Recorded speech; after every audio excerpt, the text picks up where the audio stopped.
Evolution सिर्फ एक theory है या फिर एक फैक्ट भी है? हमारे सबसे पुराने पूर्वज एक्चुअली में आए कहां से? नमस्कार दोस्तों, आज से करीब 4 बिलियन साल पहले लाइफ की शुरुआत होती है धरती पर।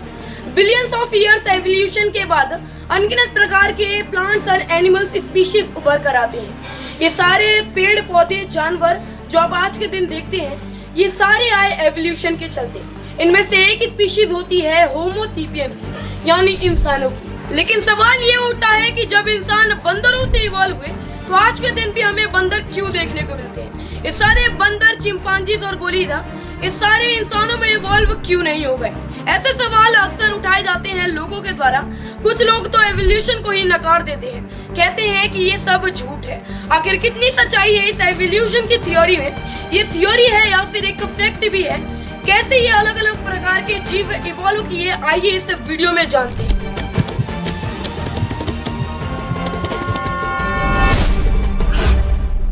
तो शुरुआत से सबसे बड़े मिसकंसेप्शन को क्लियर कर देते हैं। एवोल्यूशन की थ्योरी कभी ये नहीं कहती कि बंदर इंसान बन गए, बल्कि कहा यह जाता है कि ये जितने भी चिंपांजी, गोरिल्ला, बंदर और इंसान हैं, इन सब के पूर्वज एक ही रहे हैं, जो कि आज के दिन जिंदा नहीं है। आप एवोल्यूशन को विजुअलाइज करना चाहते हैं तो एक पेड़ को इमेजिन कीजिए।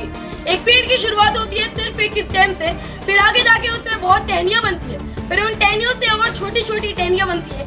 अगर ऐसे आप आगे चलते रहे तो जो टिप आप देखोगे इस पेड़ का एंड पॉइंट, वो आज के दिन मौजूद सारे जिंदा जीव। सवाल अभी भी आपके दिमाग में आएगा कि ये जो हमारे पूर्वज थे, इनमें से कुछ इंसान बने तो कुछ चिंपांजीज बने तो कुछ बंदर बने, ऐसा क्यों?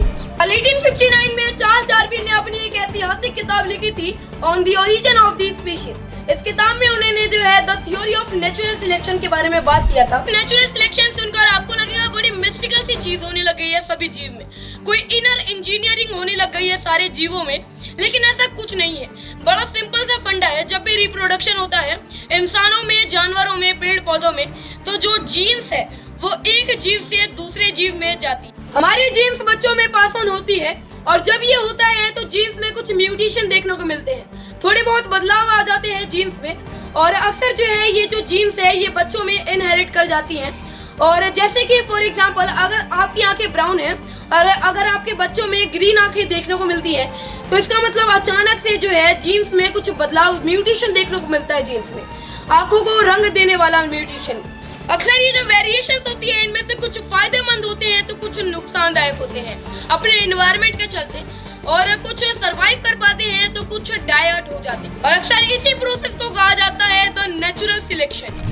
मान लो एक मेढक है, जंगल में रहता है, ब्राउन कलर का है, इसके 5 बच्चे हैं जिनमें से 4 ब्राउन है और एक ग्रीन कलर का है। और ये जो ग्रीन कलर का मेढक है इसको एक बहुत ही ज्यादा बड़ा एडवांटेज मिलता है, क्योंकि ये जो ग्रीन कलर का मेढक है ये अपने आप को जल्दी से कैमोफ्लेज और डिस्गाइज कर पाता है ग्रीन कलर के पेड़ पौधों में। लेकिन होता क्या है कि एक सांप आता है और ये जो 4 ब्राउन कलर के मेढक थे इनको निगल जाता है, लेकिन ये जो ग्रीन कलर का मेढक है ये बच जाता है क्योंकि ये दिखता ही नहीं है ना, और बच जाता है। और इसके जो आगे आने वाली पीढ़ियां हैं वो भी ग्रीन कलर की होती है और ये जो सर्वाइव कर पाता है। इसी तरीके से अगर मोटे मोटे तौर पर द नेचुरल सिलेक्शन काम करती है।